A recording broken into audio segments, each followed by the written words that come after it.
이제 오늘 본문 말씀은 예수님께서 십자가에서 죽으셔야만 했던 직접적인 이유, 그 직접적인 원인이 되는 법정이 등장하고 있고 그 법정 중앙에 빌라도라는 한 사람이 서 있으며 그 빌라도가 선택을 하게 되는 상황을 우리는 보게 됩니다. 그래서 예수님은 이 법정에서 빌라도라는 사람의 선택에 의하여서 십자가에서 죽임을 당하시는 것을 보게 됩니다. 그런데 이 선택이 얼마나 중요한 선택이었는지 우리는 잘 알고 있고, 오늘 그래서 우리는 이 빌라도의 법정에 에서 있었던 그의 선택을 살피면서 왜 그 선택이 그렇게 중요한 것인가, 왜 그 선택이 우리 인생 가운데도 그렇게 중요한 것인가를 살펴보려고 합니다. 빌라도가 했던 그 선택, 그 법정에서 있었던 선택이 중요한 이유는 바로 이 선택은 생명과 죽음 사이의 선택이기 때문에 그렇다라는 것입니다. 생명과 죽음 사이의 선택이다. 12절 말씀, 13절 말씀 한번 읽어볼까요? 읽습니다. 시작. 빌라도가 또 대답하여 이르되 그러면 너희가 유대인의 왕이라 하는 이를 내가 어떻게 하랴? 그들이 다시 소리 지르되 그를 십자가에 못 박게 하소서. 그의 선택은 생명과 죽음 사이에 무엇인가를 선택하는 것입니다. 그러나 이 죽음도 그리고 이 생명도 단순히 한 청년, 그냥 남루한 한 청년을 죽이고 살리는 문제가 결코 아니다라는 것을 우리는 기억해야 합니다. 오늘도 우리가 예배를 시작하거나 모든 그리스도인들이 예배를 시작할 때에 하나님 앞에 우리 신앙을 고백할 때에 우리의 신앙 중에 가장 중요한 이름들이 신앙 고백에는 등장하죠. 그래서 전능하신 하나님 아버지, 성부라는 이름, 그분의 존재를 우리는 고백을 합니다. 그리고 성자 예수 그리스도에 대하여 우리는 고백을 합니다. 그리고 성령 하나님에 대하여, 그리고 그분으로 말미암는 교회, 이렇게 나오죠. 그런데 중요한 두 사람이 등장을 합니다. 그 중요한 신앙 고백 가운데 사람이 두 명 등장해요. 누가 등장을 합니까? 마리아라는 사람이 등장을 하죠. 이 마리아는 어떤 사람입니까? 아주 중요한 선택의 시점에 예수 그리스도라는 생명을 그가 받아들이기로 작정하고 선택했던 자, 그의 온 삶을 들여서 예수라는 그 생명을 받아들이기로, 거부하지 않기로 선택했던 자, 그리고 그의 선택으로 말미암아 영원하신 하나님의 생명이 이 땅에 존재할 수 있도록 선택했던 자가 바로 마리아입니다. 그런데 우리의 신앙 고백 속에는 마리아 말고 또 다른 한 사람의 이름이 등장하는데 그가 바로 오늘 우리가 살피는 본디오 빌라도입니다. 이 본디오 빌라도는 어떤 선택을 했습니까? 아주 중요한 그 선택의 시점에 그는 예수 그리스도라는 생명을 거부하기로 선택하였고, 예수 그리스도라는 하나님의 생명을 이 땅에서 제거하기로 선택한 사람이었다라는 것이죠.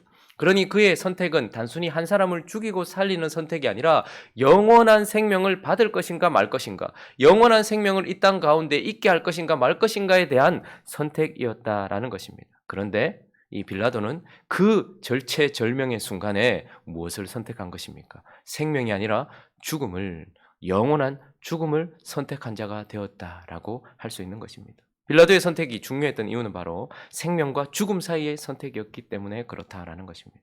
두 번째, 이 빌라도의 법정에서 있었던 그 사람의 선택이 중요한 이유는 바로 영과 육 사이의 선택이기 때문이기도 하다라는 것입니다. 영과 육, 그 둘 중에 무엇을 선택할까였어요. 자, 6절과 7절 말씀 한번 읽어볼까요? 6절과 7절 있습니다. 시작. 명절이 되면 백성들이 요구하는 대로 죄수 한 사람을 놓아주는 전례가 있더니 밀란을 꾸미고 그 밀란 중에 살인하고 체포된 자 중에 바라바라 하는 자가 있는지라. 자, 이 명절, 유월절과 무교절 붙어 있는 가장 큰 명절이에요. 그래서 우리로 말하면 특사죠. 특별 사면이죠. 명절 특별 사면입니다. 그러니까 유월절 특사로 예수를 혹은 또 한 사람이 등장하고 있는데 오늘 그 사람이 누굽니까? 바로 바라바다라고 이렇게 말하고 있습니다. 바라바라는 이름의 뜻은 아들, 라바, 그러니까 아버지의 아들 뭐 이런 뜻입니다. 그러니까 아버지의 아들 이렇게 되어 있어요. 그런데 이 바라바라는 사람의 이름이 사실 성경에 나오기도 합니다. 마태복음 27장을 한번 볼까요? 마태복음 27장 17절을 한번 보시면 한번 읽어보겠습니다. 자, 읽어봅니다. 시작. 모였을 때에 빌라도가 물어 이르되,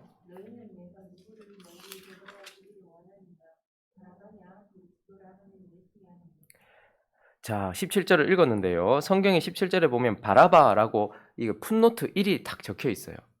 여러분의 성경을 보시면 17절에 보면 바라바라는 곳에 이 갈로하고 일이 딱 있단 말이죠. 그래서 밑에 보면 일이 어떤 내용을 담고 있냐면 어떤 사본에 바라바라 하는 예수냐 이렇게 묻고 있다는 거예요. 그러니까 어떤 사본에는 그냥 바라바라 쓰여 있지 않고 예수 바라바 이렇게 쓰여 있다는 말입니다. 레오도리온이라는 그 사본이 있습니다. 그러니까 이거 아주 권위 있는 사본입니다. 원본이 없잖아요. 근데 많은 사본들 중에 어떤 게 진짜인가? 그 중에 권위 있는 사본들이 있어요. 그 중에 레오도리온이라는 사본에는 그러니까 여기서 바라바라 하는 예수냐 이렇게 말을 한다는 거예요. 그러니 그 말은 무슨 말입니까? 바라바의 이름은 뭐라는 거예요? 예수라는 말이에요. 그러니까 지금 빌라도는 예수 바라바를 살릴 것인가 예수 그리스도를 살릴 것인가 라는 중요한 시점 가운데 서 있어요. 그러니까 이것을 다시 풀어보면 예수 바라바, 육의 아들 예수를 살릴 것인가 예수 그리스도, 하나님의 아들 예수를 살릴 것인가 라는 선택에 서 있다라는 것을 우리는 보게 된다라는 말입니다. 그런데 또 예수 바라바, 예수 그리스도. 예수라는 이름 자체가 그 당시에는 좀 흔한 이름 중에 하나였습니다. 근데 예수라는 이름 뜻이 뭡니까? 우리가 잘 아는 것처럼 구약 성경에는 여호수아, 예수와 똑같은 말이죠. 하나님은 구원이다. 구원이라는, 구원자라는 뜻입니다.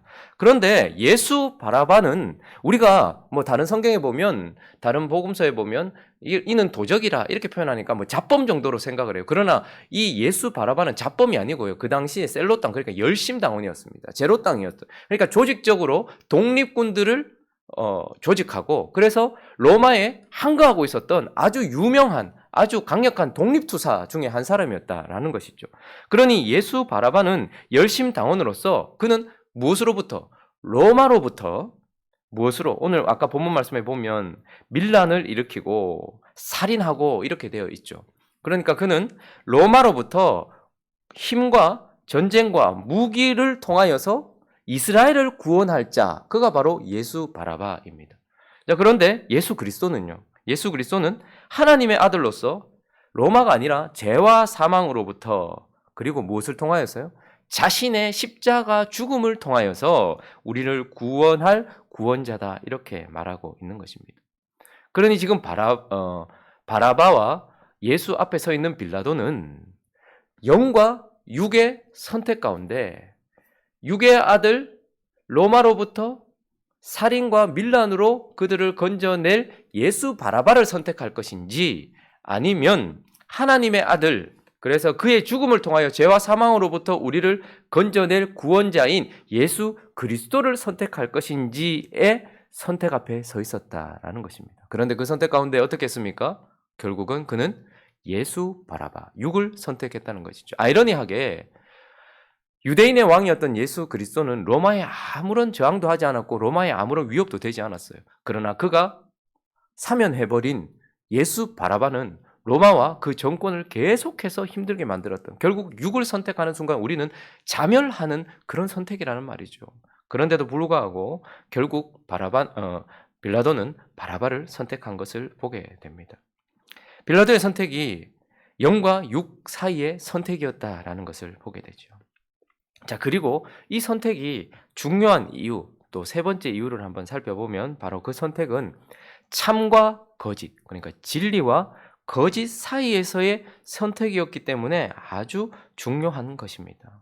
오늘 본문 말씀을 시작할 때에 마가복음 15장 1절은 뭐라고 시작을 합니까? 대제사장들이 언제? 새벽에. 자, 그러니까 지금 새벽이 오기 전 밤에 사실 대제사장들과 서기관들과 장로들이 모여서 뭐 했다는 거예요? 예수님을 죽일 어떤 자기들만의 어떤 모의를 했던 거예요. 그러니까 밤이라는 것 자체가 불법이라는 것을 의미하고, 그리고 누군가를 죽이려고 하는 어떤 그런 재판을 하거나 그런 모의를 할 때에는 결코 밤에 결정할 수 없습니다. 그러나 그들은 밤에 모여서 사실 불법적으로 이 모든 것들을 결정해놓고 급하게 새벽에 빌라도에게 찾아와서 자기들의 어떤 그런 것들을 관철시키려고 했다라는 것입니다. 그런데 이 어두운 불법이 성행하는 거짓이 난무하고 있는 이때에, 그런데 놀랍게도 그 거짓 속에서 진리가 명확하게 드러나고 있는 것을 보게 됩니다. 우리가 어제 본문이지만 마가복음 14장 61절 62절을 한번 볼까요? 자, 읽어보겠습니다. 시작. 침묵하고 아무 대답도 아니하시거늘 대제사장이 다시 물어 이르되 네가 찬송받을 이의 아들 그리스도냐. 자, 중요한 질문이 나왔습니다. 하나님이라는 이름을 쓸 수 없어서 네가 찬송받으리, 그러니까 하나님의 아들이냐라고 물었습니다. 근데 지금까지 제자들에게도 내가 누구인지를 말하지 말아라, 부활하고 난 이후까지 내가 누구인지 말하지 말아라 라고 말씀하셨던 예수님께서 62절 읽어볼까요? 시작. 예수께서 이르시되 내가 그니라. 인자가 권능자의 우편에 앉은 것과 하늘 구름을 타고 오는 것을 너희가 보리라. 이 말하면 예수 죽는다는 걸 알아요. 그런데도 그 거짓이 난무한 상황 속에서 진짜가 뭔지를 묻는 질문이 있었고, 네가 찬송받으시리의 아들 아들이냐라고 물었을 때에 진리가 참이 선포되었습니다. 내가 그니라. 내가 하나님이니라. 내가 하나님의 아들이니라 라고 그렇게 선포되었죠. 참과 진리가 드러나게 되었습니다. 오늘 본문 말씀 2절도 그렇습니다. 15장 2절도 한번 읽어볼까요? 2절에 여러분, 종교 지도자들은 종교적으로 물었어요. 네가 찬송받으리의 아들이냐? 라고 물었어요. 그런데 이 정치적 성향을 띠고 있는 빌라도는 또 이렇게 묻습니다. 똑같은 질문이에요. 네가 하나님의 아들, 그리고 네가 진짜 왕이냐라는 걸 묻는 거예요. 읽습니다. 시작. 빌라도가 묻되 네가 유대인의 왕이냐? 예수께서 대답하여 이르시되 네 말이 옳도다 하십니다. 종교인들에게도 그리고 다른 정치인에게도 예수님은 다른 말은 전혀 하지 않으셨어요. 그러나 한 가지 진리를 선포하셨습니다. 내가 그니라, 내가 왕이니라 라고 말씀했다라는 것이죠. 그러니 예수님을 버린다라는 것은 무엇을 의미하는 것입니까? 거짓을 선택한다라는 것이고, 예수님을 선택한다라는 것은 참을 선택한다, 진리를 선택한다라는 것입니다. 자, 그런데 마가복음 14장, 어제 본문이지만 다시 한번 볼까요? 마가복음 14장 57절부터 59절까지 한번 읽어보겠습니다. 시작. 어떤 사람들이 일어나 예수를 쳐서 거짓 증언. 자, 무슨 증언? 거짓 증언하여 이르되 읽습니다. 우리가 그의 말을 들으니 손으로 지은 이 성전을 내가 헐고 손으로 짓지 아니한 다른 성전을 사흘 동안에 지으리라 하더라 하되 그 증언도 서로 일치하지 않은. 지금 무엇을 가지고 왔냐면, 내가 이 46년 동안 아직까지 지어지고 있는 이 성전을 헐고 이제 사흘 만에 새로운 성전, 진짜 성전을 짓겠다라고 했던 참을 이야기했는데 그들은 이것이 거짓이다라고 말하고 있는 것이죠. 그러니 지금 이 순간은 예수 그리스도가 하나님의 아들이시며 진정한 성전이시고 예수 그리스도는 우리의 왕이시다라는, 로마의 황제는 가짜예요. 로마의 황제는 하나님 아래에 있는 피조물일 뿐인 것입니다. 진짜 왕은 예수다라는 참이 드러나고 있는 상황이었다라는 것입니다. 그런데 빌라도는 이 참과 거짓 사이에서, 진리와 거짓 사이에서 무엇을 선택하게 됩니까? 거짓을 선택하게 되고 거짓된 삶을 살기로 작정합니다. 그러면 다른 복음서에 보면 빌라도가 예수님께 질문을 하나 더 해요. 뭐라고 질문합니까? 아주 유명한 질문입니다. 그러면 진리가 무엇이냐? 이렇게 물어요. 빌라도가 예수님을 향해서 진리가 무엇이냐? 이렇게 묻습니다. 그런데 빌라도가 의에 줄이고 목말라서 진짜 진리가 뭔지 알고 싶은 갈급함 때문에 물었습니까? 아닙니다. 그건 비아냥거리는 어투입니다. 원어를 살려서 얘기해 본다면, 그래서 우리가 좀 이해하기 쉽도록 표현해 본다면, 진리를 따른다고 떡이 나오냐 밥이 나오냐 이렇게 말하고 있는 것입니다. 진리를 따른다고 내 삶에 떡이 나오냐 밥이 나오냐. 우리 옛날에 이렇게 좀 안모태들 신앙생활 할 때 부모님들에게나 혹은 가족들에게 핍박받을 때, 야, 니 교회 가면 교회 꿀 발라놨나? 떡이 나오나 밥이 나오나? 교회가 니 밥 먹이 주나? 이런 얘기를 하죠. 그러니까 빌라도는 진리라 할지라도, 그게 진리고 참이라 할지라도 그것을 따른다고 해서 내게 무슨 유익이 있냐라고 말하면서 결국 무엇을 선택한 것입니까? 거짓을 선택한 것입니다. 우리가 우리의 삶 속에서도 이런 경우가 참 많이 있습니다. 진리를 몰라서가 아니라 진리가 내게 무엇을 가져다 주느냐 따라서 진리가 떡을 주냐 밥을 주냐, 참이 내게 뭘 준다고. 그러니까 결국 빌라도는 참과 거짓, 진리와 거짓 사이에서의 선택을 해야 했고 그는 거짓을 선택했다라는 것을 보게 되는 것입니다. 자, 그런데 이 선택이 가장 중요한 이유, 마지막 한 가지만 더 살펴보면 이 선택은 씻을 수 없는 선택이기 때문에 그렇다라고 말합니다. 자, 마태복음 27장 24절을 한번 읽어보겠습니다. 마태복음 27장 24절 한번 읽어봅니다. 시작. 빌라도가 아무 성과도 없이 도리어 밀란이 나려는 것을 보고 물을 가져다가 무리 앞에서 손을 씻으며 이르되 이 사람의 피에 대하여 나는 무죄하니 너희가 당하라. 자, 빌라도가 지금 이제 뭐 합니까? 자기가 선택을 했어요. 근데 선택을 하면서도 로마가 가장 두려워하고 로마로부터 파송받은 그 총독들이 가장 두려워하는 것은 밀란입니다. 그러니까 조용하게 통치하기를 원하는 것이고, 근데 밀란이 나려고 하니까 그 순간 뭘 하는 거 하니까 그냥 그들을 만족시키기 위한 선택이기도 하지만 거기서 손을 씻어요. 손을 씻으면서 나는 이것과 아무 상관없다. 이 선택은 너희들 때문이다. 라고 말하면서 손을 씻었다라고 말하고 있습니다. 그러나 이 선택을 씻을 수 있습니까? 없습니까? 오고 오는 세대에 예수를 믿는 모든 사람들은 신앙 고백을 통하여 예수 그리스도가 본디오 빌라도 때문에 고난을 받으사 십자가에 못 박혀 죽었다라고 말하고 있습니다. 이 선택은 결코 씻을 수 없는 선택이고 번복할 수 없는 선택이고 다른 대안을 제시해 줄 수 없는 선택입니다. 왜 그렇습니까? 왜 그렇습니까? 왜 이 한 번의 선택은 씻을 수 없는 것입니까? 그 사랑의 주님도 왜 더 이상 씻어주지 않으시는 것입니까? 오늘 본문 10절 말씀을 한번 볼까요? 15장 10절. 씻을 수 없는 이유는 10절에 있습니다. 시작. 이는 그가 대제사장들이 시기로 예수를 넘겨준 줄 알미러라. 무슨 말입니까? 그의 선택은 알면서 했던 고의적이고 의도적인 선택이었단 말입니다. 예수 그리스도가 생명이라는 것, 예수 그리스도가 영이라는 것, 예수 그리스도가 참이라는 것을 모르고 선택한 것이 아니라 예수 그리스도가 참이라는 것과 모든 것을 알았지만 그가 고의적으로 한 선택이었기 때문에 이 선택은 씻을 수 없는 선택입니다. 뿐만 아니라 이 선택을 씻을 수 없는 이유는 고의적이기도 하지만 사악한 선택이었기 때문에 그렇습니다. 15절 읽어볼까요? 15절 시작. 빌라도가 무리에게 만족을 주고자 하여 바라바는 놓아주고 예수는 채찍질하고 십자가에 못 박히게 넘겨주니라. 자, 바라바의 선택이 하나님을 뒤로 한 채 누구에게 만족을 주고자? 무리에게 만족을 주고자. 그리고 그 무리에게 만족을 줌으로써 자기의 안전을 보전하고자. 그러니 그 선택은 하나님을 찌르는 선택이요 아주 사악한 선택이었다라고 말하고 있는 것입니다. 그리고 한 가지만 더 살펴보면 그 선택이 씻을 수 없는 선택이 되는 이유는 은혜를 저버리고 기회를 버려버린 선택이기 때문에 그렇습니다. 마태복음에만 나오는 빌라도의 아내의 기사가 있는데요. 27장 19절 한번 읽어볼까요? 27장 19절 읽어보겠습니다. 시작. 총독이 재판석에 앉았을 때에 그의 아내가 사람을 보내어 이르되 저 오른 사람에게 아무 상관도 하지 마옵소서.